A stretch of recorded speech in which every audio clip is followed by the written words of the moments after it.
2025 June 13 Israel ഇറാനിൽ നടത്തിയ operation rising lion അതിന്റെ കൂടുതൽ തീവ്രമായ ഘട്ടത്തിലേക്ക് പോയപ്പോൾ ഇറാന്റെ പരമോന്നത നേതാവ് ആയത്തുള്ള ഖമനേയി ബങ്കറിലേക്ക് മാറുന്നതിന് മുൻപ് അധികാരം കൈമാറിയത് രാജ്യത്തെ പ്രസിഡന്റിനോ പ്രധാനമന്ത്രിക്കോ ആർമി ചീഫിനോ അല്ല, മറിച്ച് IRGCക്കാണ്. ലോകം കഴിഞ്ഞ ആഴ്ചകളിൽ മുഴുവൻ കേട്ടുകൊണ്ടിരുന്ന IRGC അഥവാ ഇസ്ലാമിക് റെവല്യൂഷണറി ഗാർഡ് കോർപ്സ് എന്ന ആയത്തുള്ള ഖമേനിയുടെ സർക്കാരിന് വേണ്ടി കൊല്ലും കൊലയും നടത്തുന്ന സൈനിക സംഘത്തെക്കുറിച്ചാണ് ഇന്നത്തെ എക്സ്പ്ലെയിനർ.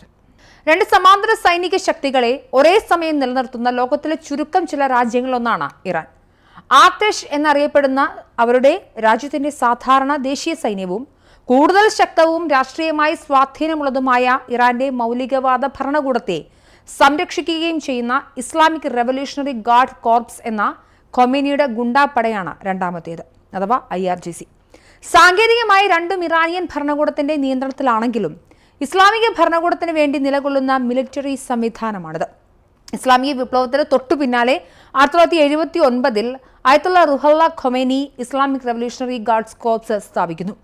പുതിയതായി സ്ഥാപിതമായ ഇസ്ലാമിക് റിപ്പബ്ലിക്കിനെയും ഇസ്ലാമിക മൂല്യങ്ങളെയും സംരക്ഷിക്കുക എന്ന ദൗത്യത്തിലേർപ്പെട്ട മതപോലീസാണ് യഥാർത്ഥത്തിൽ IRGC എന്ന ഇസ്ലാമിക് റെവല്യൂഷണറി ഗാർഡ് കോർപ്സ്. ആ പേരിൽ തന്നെയുണ്ടത്. ഷായുടെ ഭരണകൂടത്തിൽ നിന്നും ആർട്ടേഷ് അഥവാ ദേശീയ സൈന്യം ഉടലെടുത്തിരുന്നു. എന്നാൽ IRGC ഷിയ ഇസ്ലാമിന്റെ അടിസ്ഥാന തത്വങ്ങൾ സംരക്ഷിക്കാൻ വേണ്ടി നിലകൊണ്ടവയാണ്. അതിന്റെ വിശ്വസ്തത ഇറാനോടല്ല, സത്യത്തിൽ പരമോന്നത നേതാവിനോടും ഇസ്ലാമിക ഭരണ സംവിധാനത്തോടുമാണ്. ഇറാന്റെ ആദ്യ പരമോന്നത നേതാവായ 1979-89 കാലഘട്ടത്തിലുണ്ടായിരുന്ന റുഹുല്ല ഖൊമേനിയാണ് ഇത് സ്ഥാപിക്കുന്നത്. ഇറാൻ ഇറാഖ് യുദ്ധത്തിൽ അലി ഖമേനിയുടെ അധ്യക്ഷതയിൽ ഇത് കൂടുതൽ ശക്തമായി. ഖൊമേനി നേതാവായിരുന്ന കാലത്ത് ഖൊമേനിയുടെ സ്വേച്ഛാധിപത്യ ഭരണത്തിനെതിരെ വളർന്നു വന്ന സിവിലിയൻ രാഷ്ട്രീയ സംവിധാനങ്ങളെ, സമരങ്ങളെ, പ്രക്രിയകളെ ദുർബലപ്പെടുത്താൻ IRGC കൂടുതൽ സജീവമായി. നിരവധി തലങ്ങളിലാണ് ഈ ആർമി സംവിധാനം പ്രവർത്തിക്കുന്നത്. നിങ്ങൾ വിചാരിക്കുന്നത് പോലെ നിസ്സാരമായൊരു കാലാൾപ്പടയോ കുറച്ച് പോലീസുകാരോ അല്ല ഇവർ. കരസേന, വ്യോമസേന, നാവികസേന എന്നിങ്ങനെയൊക്കെയുള്ള നിരവധി ലെയറുകളായാണ് IRGC ഉള്ളത്.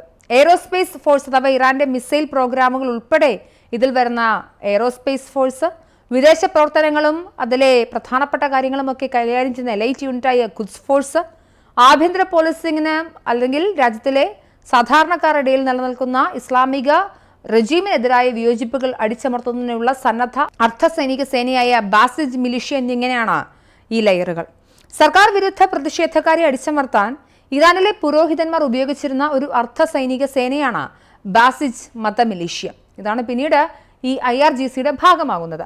ഇറാന് വേണ്ടി രഹസ്യ ദൗത്യങ്ങൾ നടത്തുന്നതിനും ഹിസ്ബുള്ള, ഹമാസ് അടക്കമുള്ള ഇറാൻ പ്രോക്സി മിലീഷ്യകളെ പരിശീലിപ്പിക്കുന്നതിനും ഇസ്രായേലിനും അമേരിക്കയ്ക്കും എതിരായി പ്രവർത്തിക്കാനുമൊക്കെയാണ് ഈ ഖൊമേനിയുടെ ഗുണ്ടാ സംഘം നിലവിൽ പ്രവർത്തിക്കുന്നത്.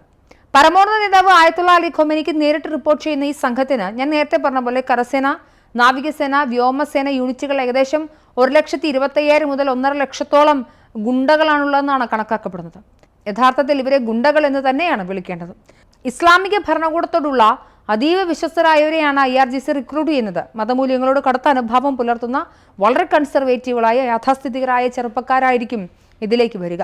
ഇസ്രായേൽ നടത്തിയ ഓപ്പറേഷൻ റൈസിംഗ് ലൈനിൽ അവരുടെ മേജർ ജനറൽ ഖലം അലി റാഷിദും അദ്ദേഹത്തിന്റെ പിൻഗാമിയായ അലിജാദ് മിനിയും ഉൾപ്പെടെയുള്ള ഉന്നത IRGC നേതാക്കൾ കൊല്ലപ്പെട്ടിരുന്നു.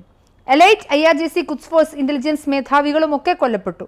കെമൻഷാ, തബ്രീസ്, എസ്വഹാൻ, ടെഹ്റാൻ എന്നിവിടങ്ങളിലെ 30-ലധികം മിസൈൽ ലോഞ്ചറുകളും SMM ഇൻഫ്രാസ്ട്രക്ചറുകളും ഒക്കെ നശിപ്പിക്കപ്പെട്ടു. ഖമനേയി സർക്കാരിന്റെ അധികാര കേന്ദ്രങ്ങൾ ഒന്നൊന്നായി തകർക്കുകയായിരുന്നു ഇസ്രായേൽ ഓപ്പറേഷൻ റൈസിംഗ് ലൈനിലൂടെ. ഇതിനിടെ ആയിരക്കണക്കിന് സർക്കാർ വിമർശകരെയൊക്കെ കൊന്നുതള്ളിയ ഇവരുടെ തന്നെ അർദ്ധസൈനിക വിഭാഗമായ ബസീജ് ആർമിയുടെ ആസ്ഥാനവും ഇസ്രായേൽ തകർത്തിരുന്നു. രാഷ്ട്രീയ, സാമ്പത്തിക, സുരക്ഷാ മേഖലകളിൽ ആഴത്തിൽ ഉൾച്ചേർന്നിരിക്കുന്ന ഒന്നാണ് ഈ IRGC എന്ന് പറയുന്നത്. എണ്ണ പോലെയുള്ള ഇറാന്റെ പ്രധാനപ്പെട്ട വ്യവസായങ്ങളെ നിയന്ത്രിക്കുകയും അതിൽ കുത്തകയും ഉള്ളത് IRGCക്കാണ്. ഇപ്പോഴും അടുത്ത യുദ്ധത്തിന് തയ്യാറാണെന്ന നിലപാടിലാണ് IRGC ഉള്ളത്. അവരുടെ പ്രധാനപ്പെട്ട നേതാക്കളെ എല്ലാം കൊന്നുതള്ളി. ഞാൻ നേരത്തെ പറഞ്ഞതുപോലെ തന്നെ ഇറാൻ ഇറാഖ് യുദ്ധത്തിലടക്കം IRGC സജീവമായി പങ്കെടുത്തിരുന്നു. സേനാഘടനയൊക്കെ ഇക്കാലത്ത് പരിഷ്കരിക്കപ്പെട്ടു. ഇറാന് വെളിയിലും വലിയ സ്വാധീനമുള്ള സേനയാണ് IRGC. എന്തായാലും സിറിയ, ഇറാഖ് തുടങ്ങിയ രാജ്യങ്ങളിലെ ആഭ്യന്തര യുദ്ധത്തിൽ ഈ സേനാ ഇടപെടലുകളൊക്കെ വലിയ നിർണായകമായിരുന്നു.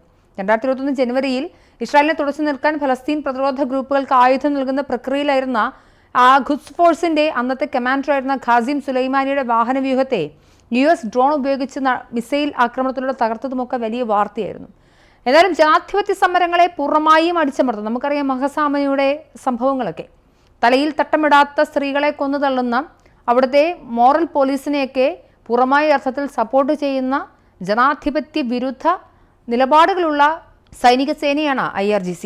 എന്ത് തോന്നിയാസത്തിനും കൂട്ടുനിൽക്കുന്ന ഇസ്ലാമിക ഭരണകൂടത്തിന് പൂർണ്ണമായി പിന്തുണ നൽകുന്ന അയത്തുള്ള ഖൊമേനി എന്ന പരമോന്നത നേതാവ് എന്ത് പറഞ്ഞാലും അതുപോലെ നടപ്പിലാക്കുന്ന ഇവർ അതിഭീകരമായ ജൂതവിരുദ്ധർ കൂടിയാണ്. അത് സ്വാഭാവികമായും അങ്ങനെയല്ലേ വരികയുള്ളൂ. ചുരുക്കി പറഞ്ഞാൽ ഇറാൻ പോറ്റു പുലർത്തുന്ന ഖമേനിയുടെ വലം കൈയായി നിൽക്കുന്ന തീവ്രവാദ സംഘടനയാണ് IRGC എന്ന ഇസ്ലാമിക് റവല്യൂഷണറി ഗാർഡ് കോർപ്സ്.